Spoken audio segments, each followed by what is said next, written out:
এই হচ্ছে দক্ষিণ দমদম পুরসভার 11 নম্বর ওয়ার্ডে পুড়িয়ে খুনের চেষ্টায় মূল অভিযুক্ত সুমন বন্দ্যোপাধ্যায়। কিন্তু এতটাই ঘনিষ্ঠ মৃন্ময় দাস কাউন্সিলরের যে তাকে গ্রেফতারি করতে পারছিল না পুলিশ। এমনকি মূল অভিযুক্তকে বাঁচাতে টাকার টোপ। এই বিস্ফোরক দাবি আক্রান্তের বেদিয়াপাড়ায় পুড়িয়ে খুনের চেষ্টায় গ্রেফতার মূল অভিযুক্ত, কিন্তু তার আগে বারবার বাঁচানোর চেষ্টা করে গেছেন ওই মৃন্ময় দাস কাউন্সিলর এই সুমন বন্দ্যোপাধ্যায়কে।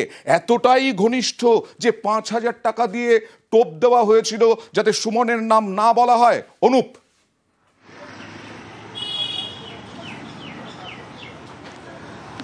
বেদিয়াপাড়া কাণ্ডে কিন্তু ইতিমধ্যেই বিস্ফোরক স্বীকারোক্তি এমনটা বলা হচ্ছে। যিনি আক্রান্ত রঞ্জিত কর্মকার, তিনিই কিন্তু হাসপাতালে বেডে শুয়ে এই স্বীকারোক্তি দিচ্ছেন, বিস্ফোরক বক্তব্য রাখছেন। যেক্ষেত্রে পরিবারের পক্ষ থেকে অভিযোগ করা হচ্ছিল এতদিন ধরে যে সমস্ত রকমভাবে কিন্তু বলা হচ্ছিল যাতে মুখ বন্ধ রাখে তারা, এবং যাতে অন্য মূল যে অভিযুক্ত সুমন বন্দ্যোপাধ্যায় তার নাম বাদ দেওয়া হয়, বাকিজনকে গ্রেপ্তার করিয়ে দেওয়া হবে, প্রত্যেকটি পরিবারকে হুমকি। প্রত্যেক ঘটনা কিন্তু কাউন্সিলরের বিরুদ্ধে পরিবার অভিযোগ করছিল। এবারে যার বিরুদ্ধে অভিযোগ হচ্ছে, কাউন্সিলর অভিযোগ করছে, যিনি আক্রান্ত রঞ্জিত কর্মকার, তিনি কিন্তু বেডে শুয়ে, হাসপাতালে বেডে শুয়ে সরাসরি বলছেন কাউন্সিলরের এই বক্তব্য। তিনি কি জানাচ্ছেন? তিনি গোটা বিষয় সম্পর্কে জানাচ্ছেন। হাসপাতালে তিনি এসেছিলেন এবং কয়েকজনকে তিনি দল নিয়ে এসেছিলেন, এবং আসার পরে রীতিমতো বলা হয় সুমন বন্দ্যোপাধ্যায়ের নাম যাতে বাদ দেওয়া হয়, এবং সেক্ষেত্রে 5,000 টাকা দিয়ে মুখ বন্ধ রাখতে বলা হয়। এই যে গোটা ঘটনা, শুধু এই ঘটনা নয়, এছাড়া গোটা ভিডিওগ্রাফি করা আছে। কিন্তু প্রশ্ন এখানেই নয়, প্রশ্ন আরো উঠছে, এখানে প্রশ্ন আরো উঠছে। প্রশ্ন আরো উঠছে কারণ কাউন্সিলর গ্রেফতারি এড়ানোর জন্য সুমন বন্দ্যোপাধ্যায়ের কতটা ঘনিষ্ঠ বাপরে বাপ কাউন্সিলরের যে 5,000 টাকা দিয়ে মুখ বন্ধ রাখার চেষ্টা। প্রথমে বললেন দুর্ঘটনার তত্ত্ব, তারপরে সেদিনই রাত্রে বয়ান বদল হলো, তারপরে বহু চেষ্টা করে সুমন বন্দ্যোপাধ্যায়কে আর তিনি আটকে রাখতে পারলেন না। কি বললেন সুমন বন্দ্যোপাধ্যায় ওরফে বাগান সম্বন্ধে? দেখুন রঞ্জিত কর্মকারের বয়ান। রঞ্জিত দেখতে যাচ্ছি তো অনিন্দিতা এসে আমাকে ফোন করলো, কি হয়েছে? আমি তখন কথা বলতে পারছি না, আমি তখন জিজ্ঞেস করে 5,000 টাকা দিয়ে কি বলেছে?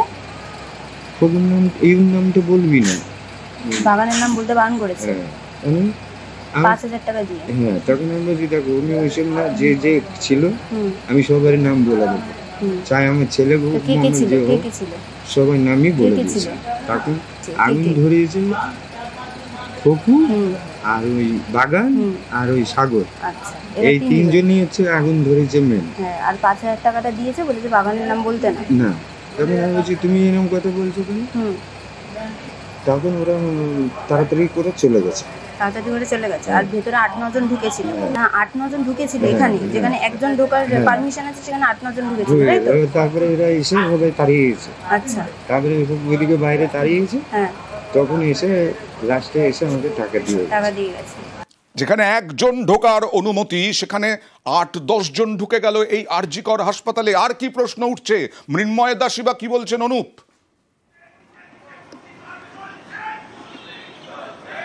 তো একাধিক প্রশ্ন উঠছে। আরজিকর মেডিকেল কলেজ হাসপাতাল, সেখানে ভিজিটার আওয়ার যে টাইমের, নির্দিষ্ট টাইমের বাইরে 8 জন মিলে কী করে ঢুকে গেল, এই প্রশ্ন কিন্তু ইতিমধ্যেই পরিবারের লোক তারা কিন্তু তুলছে।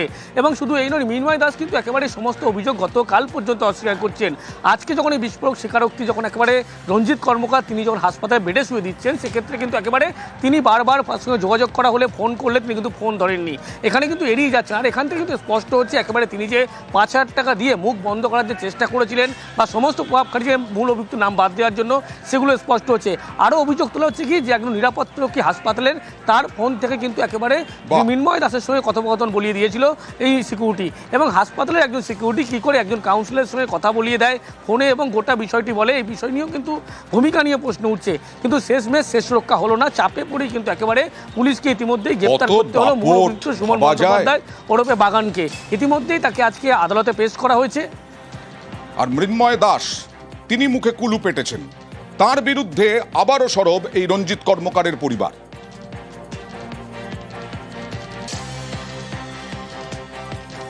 আমার জায়মু তো বললো না, উনি এসে আমাকে টাকা দিয়ে গেছে, দিয়ে বাগানের নাম মুখ চাপিয়ে দিতে বলেছে। উনি কেন বাগানের নামটাও বন্ধ করবে? ওই পেট্রোলটা কি ওই মুখ দিয়ে ছুঁড়েছে, সুশান্ত দাস জড়িয়ে ধরেছে, আর সাগর দেশলাই মেরেছে, তাহলে মেন দোষী তো মৃন্ময় দাস, উনিই তাহলে করিয়েছে।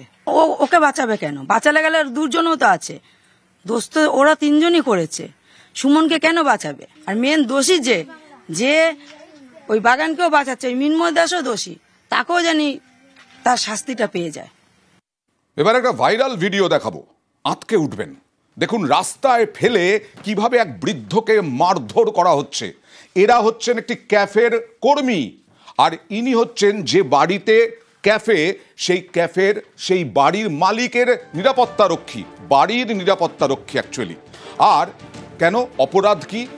এই ক্যাফেতে নাকি হুক্কাবার বেআইনি, মালিককে না জানিয়ে, মালিককে পারমিশন না নিয়ে, কোনো পারমিশন না নিয়ে এই হুক্কাবার চালাচ্ছিল এই ক্যাফে। তার প্রতিবাদ করেছিলেন মালিক।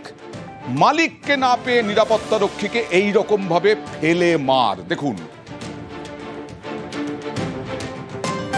আর এই নিয়ে এই নিরাপত্তা রক্ষী বাড়ির মালিক কি বলছেন, কি অভিযোগ তাদের দেখুন। আমি এখানে চেয়ারে বসে আছি, হঠাৎ এসে মাথার উপরে মারলো এই জায়গাটা। কি দিয়ে? হাত দিয়েই মেরেছে।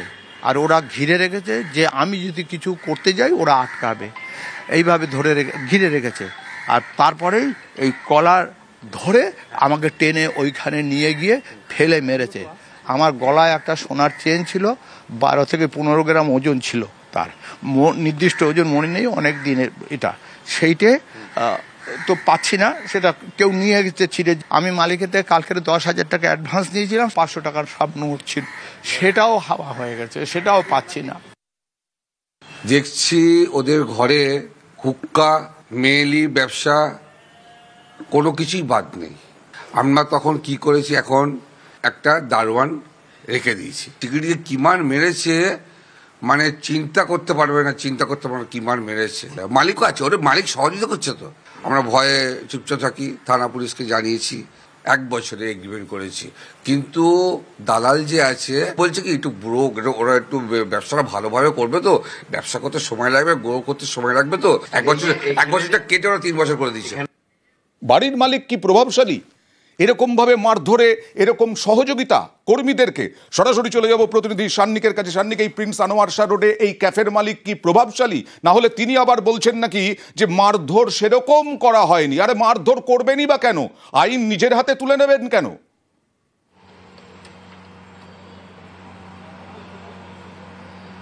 অভিযোগ পাল্টা অভিযোগ দুটোই রয়েছে। প্রথমত যারা বাড়ির মালিক তাদের দাবি এই ক্যাফে তারা 6 মাস আগে তারা ভাড়া দিয়েছিলেন, এবং এই ক্যাফে ভাড়া দেওয়ার সময় তারা জানতেন না এই ক্যাফেতে আদতে ক্যাফের মালিক যিনি তিনি হুক্কা বার করতে চলেছেন।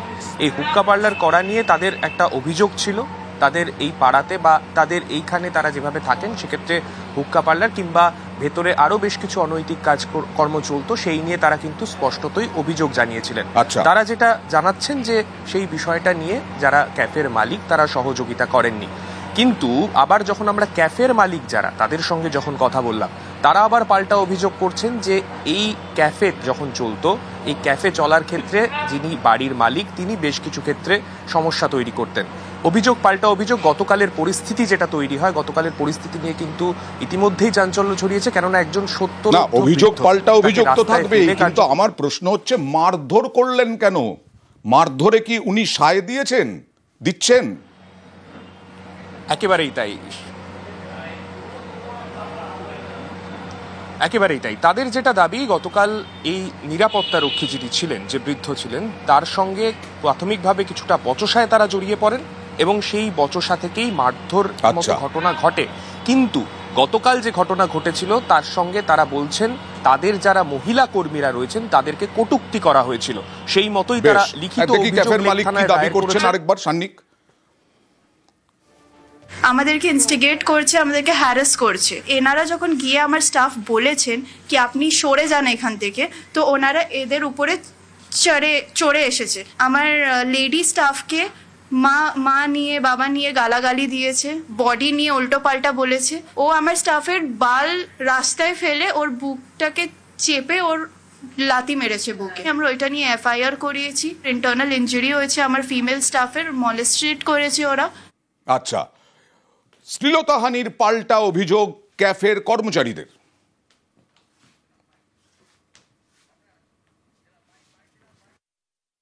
सुबह जब हम लोग आए तो पहली बात तो मेरे पीछे लैंडलॉर्ड आए, दौड़े भागे कि कल सुबह से लैंडलॉर्ड मेरे पीछे भाग रहे, पूछ रहे कि तुम्हारा नाम क्या है, तुम्हारा नाम क्या है, इधर आओ इधर आओ इधर आओ। उतने में उनका जो वॉचमैन, उनका जो सिक्योरिटी गार्ड है वो पहले मुझे गाली दिया, तो वो मुझे बहुत ही गंदा गाली दिया। तब मैंने कुछ नहीं बोला, मैं अंदर आके अपने ओनर को जाके कंप्लेन कर दी। এই বাড়ির মালিক আবার কাউন্সিলরের বিরুদ্ধে সরব। কাউন্সিলরের মদতেই নাকি হম্বিতম্বি, কিসের প্রেক্ষিতে দাবি করছেন ছোট্ট করে জানতে চাইবো সান্নিক।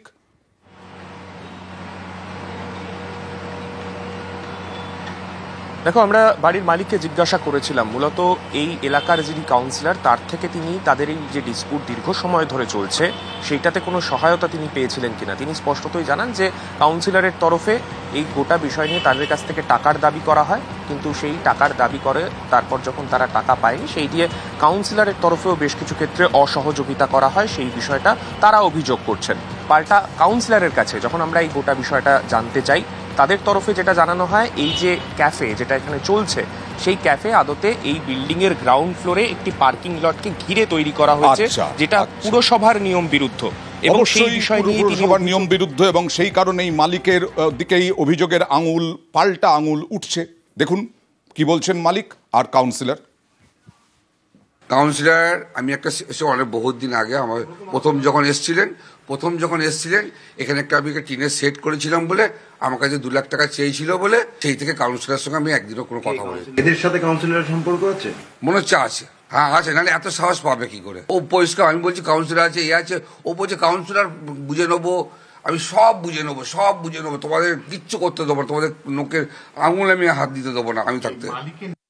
আগে তো ওকে জিজ্ঞেস করুন ভাড়াটা দিল কিভাবে, ওই ঘিরে নিচতলা কার পার্কিং কি করে ও ঘিরলো, ও তো বলতেই পারে, আর 2 লক্ষ কেন কোটিও বলতে পারে। তার কারণ হচ্ছে যখন ঘিরে ছিল তখন আমি কমপ্লেন করেছিলাম আমাদের যিনি বিল্ডিং ডিপার্টমেন্ট, সেখানে বিষয়টা আমি জানাই এবং তারপরে আমি মেয়রের কাছেও কমপ্লেন করি। প্রথম কথা, বাড়ির নিচে ওরকম ভাবে ক্যাফে করতে গেলে তো লিগালাইজ করতে হয়, কর্পোরেশনকে বলতে হয়, কর্পোরেশনের কাছ থেকে পারমিশন যা যা করতে হয় প্রসেস আছে। 4 তলাটা কর্পোরেশনকে দিয়ে লিগালাইজ করেছে, কিন্তু নিচতলাটা করেনি। নিচতলাটায় হাইকোর্টে কেস চলছে।